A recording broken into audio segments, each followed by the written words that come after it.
આગામી લોકસભા સામાન્ય ચૂંટણી અન્વયે દાહોદ જિલ્લા ચૂંટણી અધિકારી કલેક્ટર શ્રી યોગેશ નિરગુંડેના દિશા નિર્દેશ મુજબ મતદાન જાગૃતિ અભિયાનને વેગ પકડ્યો છે, જે અંતર્ગત જાલોદ નગરપાલિકા વિસ્તારમાં મતદારોની સહભાગિતા વધે તથા ભારતના ચૂંટણી પંચનું સૂત્ર no voters to be left behind ચરિતાર્થ થાય તે હેતુથી વધુમાં વધુ નાગરિકો મતદાન કરવા માટે પ્રેરાય તે માટે જાલોદ શહેરમાં ચૂંટણીના દિવસે તમામ વેપારીઓ પણ મતદાન અચૂકપણે કરે તે માટે જાલોદ નગરપાલિકા ખાતે વેપારીઓ સાથે બેઠક યોજાઈ હતી। વધુમાં વધુ વેપારીઓ લોકશાહીના આ પર્વ જોડાય અને અન્ય લોકોને પણ જોડવા માટે પ્રોત્સાહન આપે તે માટે અપીલ કરવામાં આવી હતી, તેમજ સેલ્ફી પોઈન્ટ થકી સેલ્ફી લઈ અવશ્ય મતદાન કરવા માટેના શપથ લેવામાં આવ્યા હતા।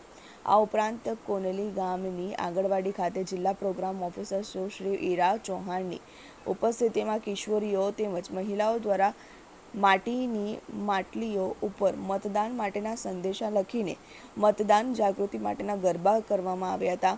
એ સાથે મમતા દિવસ નિમિત્તે આંગણવાડી પર આવેલ તમામ લાભાર્થીઓ સાથે મતદાન જાગૃતિ અંગે પ્રચાર પ્રસારની કામગીરી કરવામાં આવી હતી। જેની શેખ ટીવી 18 ન્યૂઝ દાહોદ।